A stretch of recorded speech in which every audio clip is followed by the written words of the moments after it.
Hello everyone, আমি বৈশাখী। আপনাদেরকে আমার চ্যানেলে স্বাগত। কেমন আছেন আপনারা? আশা করি সুস্থ আছেন। এই তীব্র গরমে দুপুরবেলা গরম গরম ভাত আর গ্রীষ্মকালীন সবজি দিয়ে মাছের ঝোল যেন অমৃত লাগে। তাই আর কথা না বাড়িয়ে রান্নাটা শুরু করছি। এখানে আমি 4 পিস রুই মাছ নিয়েছি। এটা নুন হলুদ মাখিয়ে নেব। এর মধ্যে 1 চামচ হলুদ দিয়ে দিলাম আর স্বাদ মতো নুন দিয়ে ভালোভাবে মেখে নেব।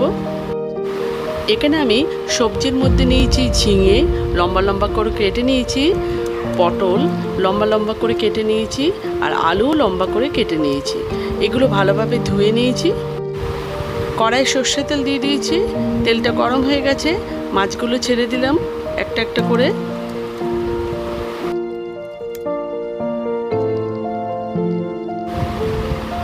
মাছের এক পিঠ ভাজা হয়ে গেছে, অপর পিঠ উল্টে দিলাম।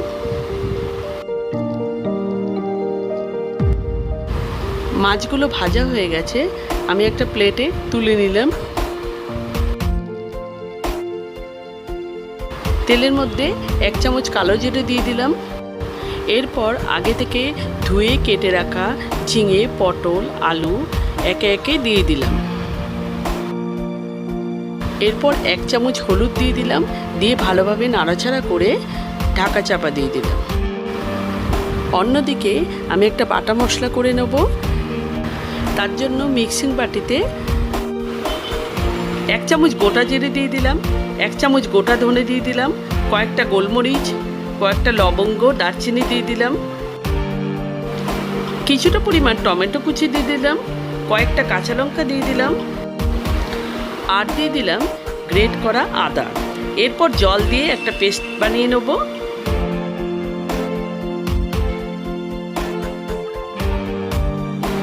এরপর ঢাকনাটা খুলে সবজিগুলো ভাজা ভাজা হয়ে গেছে, আগে থেকে যে পেস্টটা তৈরি করে রেখেছিলাম সেটা দিয়ে দিলাম।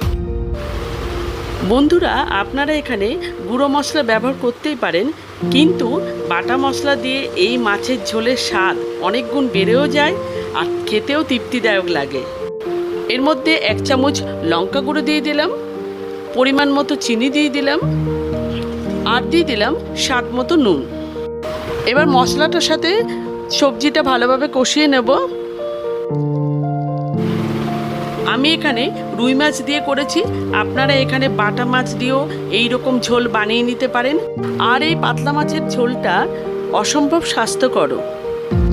মশলাটা থেকে তেল ছেড়ে দিয়েছে। এরপর আমি কিছুটা পরিমাণ জল দিয়ে দিলাম। এরপর 10 মিনিটের জন্য ঢাকা চাপা দিয়ে দিলাম। 10 মিনিট পর ঝোলটা ফুটে উঠলে মাছগুলো একে একে ঝোলের মধ্যে দিয়ে দিলাম। বন্ধুরা, আমার চ্যানেলে নানা রকম রান্নার ভিডিও দেওয়া আছে, সেগুলো অবশ্যই চেক আউট করবেন। আর ভালো লাগলে লাইক শেয়ার অ্যান্ড সাবস্ক্রাইব করতে ভুলবেন না। আমার আজকে এই পাতলা মাছের ঝোলটা একদম রেডি হয়ে গেছে। আপনারা বাড়িতে এটা ট্রাই করবেন, আশা করি খুবই ভালো লাগবে ও সুস্থও থাকবেন। এরপর শেষে একটু ধনেপাতা ছড়িয়ে দিলাম। আমার ভিডিও দেখে যদি আপনারা উপকৃত হন তাহলে চ্যানেলটাকে করে দেবেন সাবস্ক্রাইব আর একটা লাইক করে দেবেন। Till then, take care, bye by.